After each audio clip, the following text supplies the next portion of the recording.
You are not going to wear that goddamn outfit through this whole review. I am vengeance. I am Leon. I am the knight. I am Batman.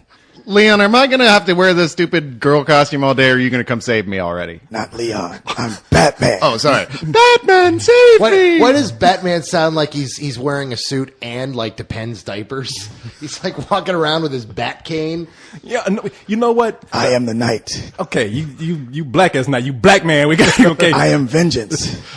Okay, look, let's make a compromise. You can keep the hood on them pointy ears, but take the suit off. Them tights have got to go, man. Oh, okay. They were kind of itching me anyway. All right. So now we can move on to this whole thing. Riding up. But, but hey, man, I can understand why you would want to be Batman because goddamn this movie was the shit. Hell yeah. It's everything everybody's been waiting on. It's been hyped up for a whole year. You've seen so much of it, and you still ain't seen nothing. Yeah, there is one really big bad thing about this movie, though, and that's that I don't know if I'll ever be able to watch Batman Begins again. It's so much better than that one was. Oh, yeah. No, it's incredible. What did you think? I hate it when you do that. When you're just like, what did you blew out the whole train. I'll jump in when I'm ready to jump on that. What did I think? I thought it was. You scare me, boy. Just sitting over there, just looking at me. You make me nervous. When he's that quiet, he's either getting ready to jump on you or he's dead. Yeah, you've killed us in 2 of these reviews already. We want to give you your shot. There's one man who wants to be the Batman, and there's one man who knows how to brood like the Batman. Oh, and that's you. Okay. I am the Knight, and I liked the Dark Knight. So you did. No, it's a fantastic film. You guys are absolutely spot on.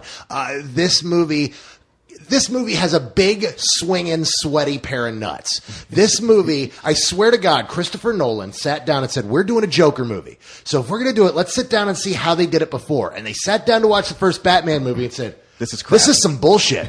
This is some serious bullshit. So let's take some of these elements from here and let's kind of turn them on their ear and make fun of them. You're talking about the first Batman movie, the Tim Burton movie? Yeah, the Tim Burton one. There's actually a scene in here that parodies the first Batman film. It says, no. This is how Batman would have dealt with that. Yeah. And not only that, but there's so many things they do in this movie that we can't talk about in this review because if we spoil it, people will be pissed. This movie has the balls, the pure brass cojones to go places that other Batman films have never gone to and given us a real solid sense of pathos, a real understanding of not only why these villains are who they are, but why Batman becomes who he is. And it is so fucking dark and deep and heavy. This is not a summer film. This is a fall film given to us in the summer. It's funny. I had that same thought. I'm like, you know what? Iron Man is a summer film because, hey, it's as good as a superhero movie can be, and it's fun and it's light, and you come out laughing like, man, I can't wait to see it again.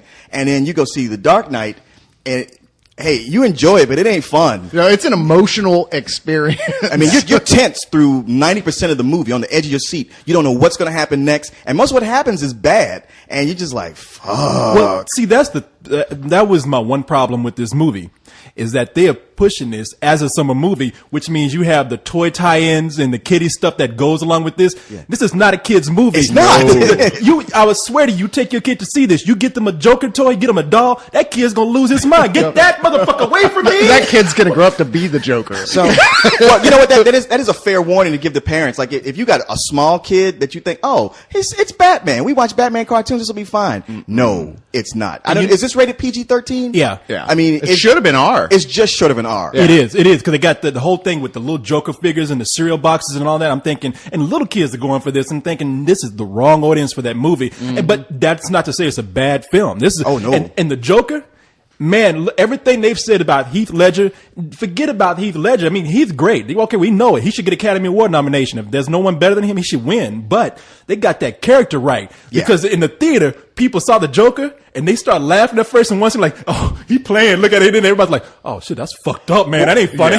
Yeah. He's the way the character was always written in the comic books. He's a raving psychopath. He loves to murder people, not for any particular goal. He just really likes doing it. He's like the scariest villain in superhero history, and Heath Ledger nails it with the fantastic script by David Goyer. I mean, they write him perfectly and he plays him perfectly. He scares you watching him. Wait, now you said David Goyer. Goyer didn't Christopher get Nolan and his brother wrote this. Oh, I thought Goyer didn't wrote get it. screenplay credit. He may have worked on it at some point, and I wouldn't doubt it. But the screenplay credit goes to Jay Nolan. Is that his brother? Well, maybe And he has Christopher maybe he Nolan. has the story credit, because I know when I was doing my research for the Batman Gotham Knights, it listed him as one of the writers. Yeah, he was doing research like Batman. He was looking, who is the behind the script on this? Shut up, Lucius! I said, do it. Yeah, except he can't afford a sassy English butler. He just got like a Mexican who works in the yard. This is Yes, senor. now the thing is, you touched on this and you kind of breezed over, but really, this is what a lot of people have been wondering about. This was something that this destroyed the people at Warner's, because they were gearing up for an Oscar campaign for this movie when just as Ledger passed away. This is Oscar caliber acting. This is the Joker like you have never seen him. This is a villain like you've never seen him. You do not look at him for a second and think of Heath Ledger. You do not think of Brokeback Mountain. You do not think of 10 Things I Hate About You. You see the fucking Joker, and he is scary. This is the role that a lot of us, when they first announced him doing it, there were a lot of us that said, you know what, I think that's a good choice. And a lot of people are like, what, that fruity little, the girls like him? Really? That's going to be the Joker? I was more in the second camp just because I had just seen The Brothers Grimm, where he's remember the whole time with this, I couldn't understand what he was saying. Yeah. And he kind of did that in Monsters Ball. And even in Brokeback Mountain, I mean, I thought he did a fine job, but he still kind of talked like this. Maybe he's like Eddie Murphy. Maybe you put him behind a bunch of makeup and he just lets go because you don't even recognize that it's Heath Ledger. you don't. Let's just say, like, they said, we got this guy who's playing the Joker, and they never said his name. Would any of us know that it was Heath Ledger? Would never have guessed it. And he's a force of nature in this film. And the weird thing is, as much as we get into the characterization of all these people, we don't really with the Joker. I mean, we just see him as he is. He's a wind, a hurricane blowing through town. He's amazing and perfect the way he is. The character that we see the most about is the beginning of Two-Face, Harvey Dent, who starts off as the district attorney for Gotham City and is good friends with, all our already lovable and somewhat emo characters.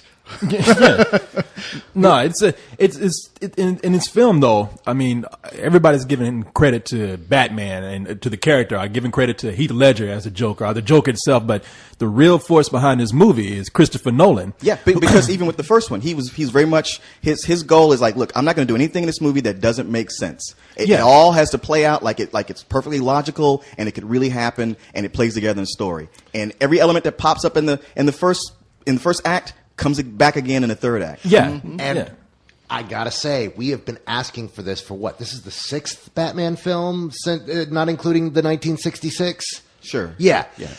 What have we been asking for the whole time? Can we finally get a film that's a detective film? Right. Where the Batman actually has to solve these mysteries and track someone down rather than just a big, showy amount of clashes in the middle of the city. And that's exactly what this is. Batman cannot find this motherfucker. Yeah. And he is busting his ass trying to do so. No, and Christopher Nolan is such a great director. I mean, you have to see this movie in IMAX because there are certain scenes in here that I've made just for IMAX, and they are just so wide and expansive that you feel like they open up with a scene of the city where they're sweeping over. And I'm like pulling my knees up to my chest. I'm like thinking, I'm gonna fall. Somebody catch me. I'm gonna fall. But that's how huge the screen is, and you feel like you are actually in the city. You feel like these buildings are real.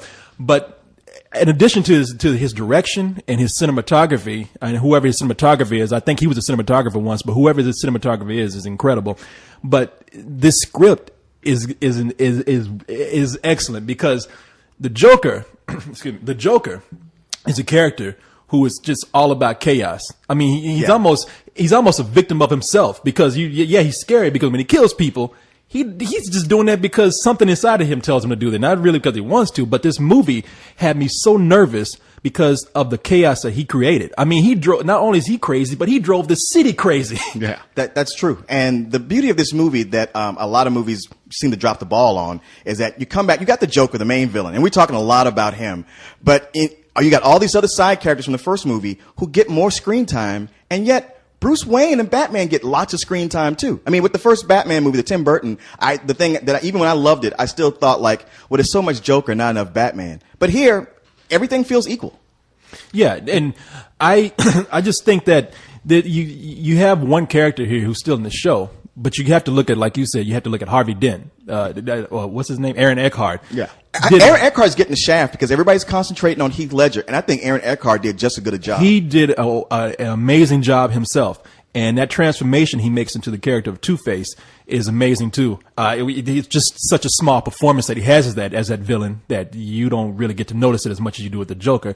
But they also handled a movie that has two villains. I mean, we've seen so many movies where they have more than one villain and they just screwed up. And this movie actually, this is the first time I've seen it to where it actually worked to great effect. That's because it's completely organic. It's all part of the big scope. I mean, it's epic filmmaking, really, and there's no fat to trim here at all. Everything is really, really tight and fits in perfectly in the big core story, including the way both those villains are handled. Except that the movie does run a bit long, and this is one of those things where it's not long in the sense that I was actually looking at my watch, going, "Come on, get this over with. The movie's over already."